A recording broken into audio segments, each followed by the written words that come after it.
I'm waiting for everybody to come back. Everybody come back over Everybody here. come back. It's hot.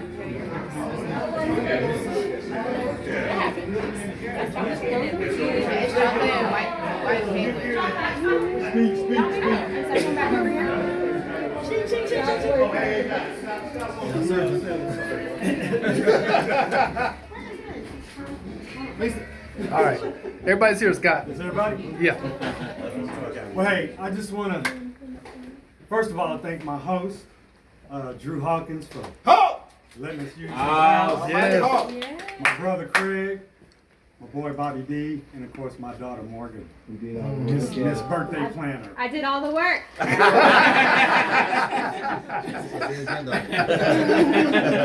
want to thank all of my friends and family for being here. It looks like especially my Dallas contingent. Yep. So, it's been difficult last 20 months. Every time I do this, I start choking out. That's a love, brother. That's a love. It's funny because you get caught up in just trying to survive, grinding it out day by day. I remember last August, my boy Michael Todd and Bobby, they took me down to New Orleans for the NBA convention. Best 2 or 3 days that I'd had in 8 or 9 months. Because that's what you do. You just get in the grind and survive. And you forget to have fun. And kind of the same thing this year. So it's been a tough 20 months, but it's all good. Yeah. I'm blessed. Yes. Yes, brother. I woke up this morning. Yes. That's good. Life expectancy for this disease is 11 months. I'm going on 20. Amen. Amen? Amen. And I look in the caliber of the people here, and I know I'm blessed. It's funny, I was just telling Drew, when you go through stuff like this, you think about silly stuff. One of the first things I remember thinking was, if I passed, would anybody come to my funeral? And it's funny too, the things that you might pray for. Right. I know this is gonna sound silly. I think I told Todd this, but I did ask God to, not to keep me alive long enough, but to let me see the end of Game of Thrones. And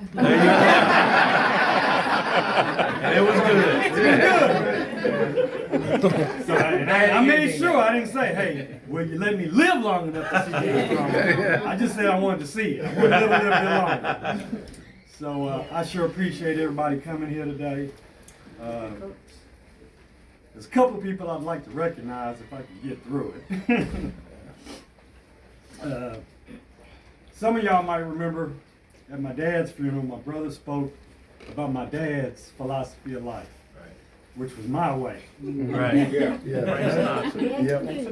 Mama, come up here. Now, my mom, she doesn't subscribe to the my way philosophy of life. What she subscribes to is a mother's way. When Craig told you, I think he was supposed to do 5, but he ended up telling his top 3 my way stories. Well, I want to tell y'all my top 3 mother way stories. Okay. Okay? So the first one is, I'm about 5 or 6 years old. We're living in Dallas, Texas, Oak Cliff, over on 5 Mile Parkway. And we were having pork chops for dinner. And like I say, being only 5, I think Mom had probably cut my pork chops up.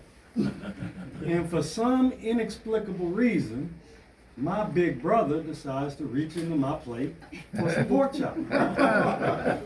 Well, since I have such a deep and abiding affection for him, I wanted to teach him the right way.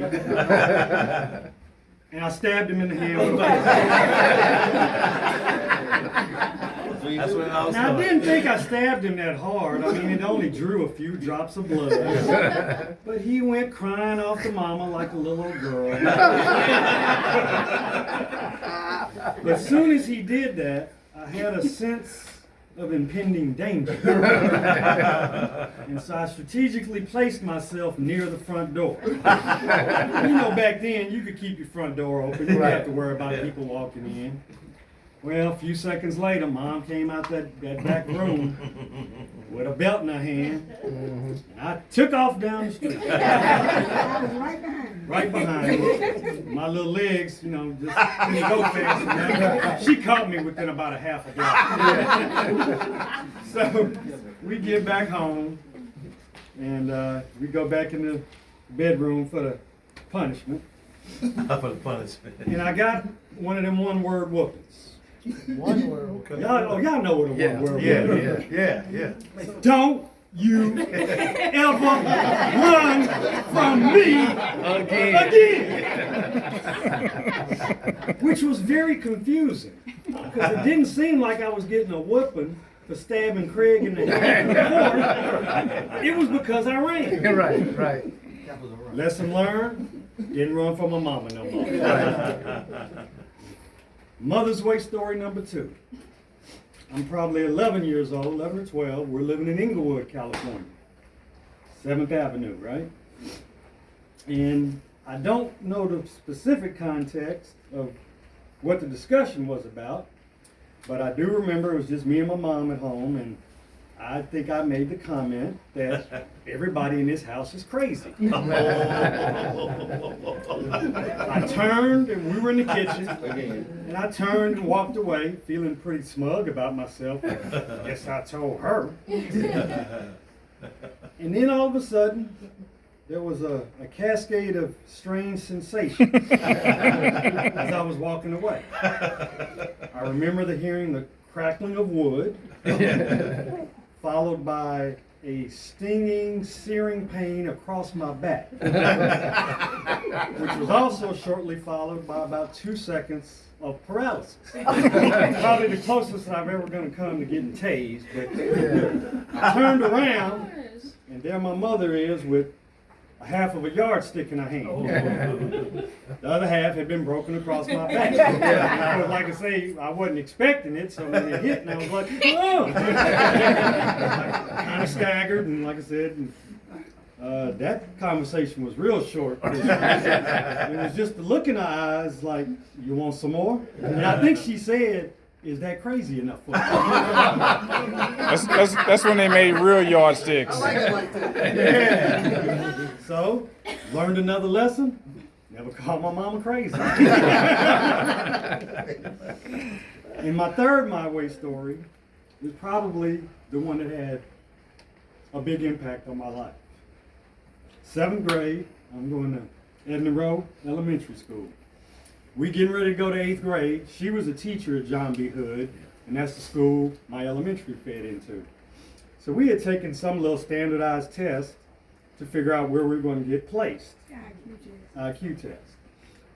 So there was going to be honors classes, and there was going to be high academic classes, and there were going to be regular classes. And so all my little white buddies, you know, we moved into a white neighborhood in '74. So all my little friends were white. And all of them got their letter saying they were going to the honors classes. I got my letter saying I was going to the high academic. So I guess I came home kind of bummed out that day. And lo and behold, I found out I was maybe only like a point or two.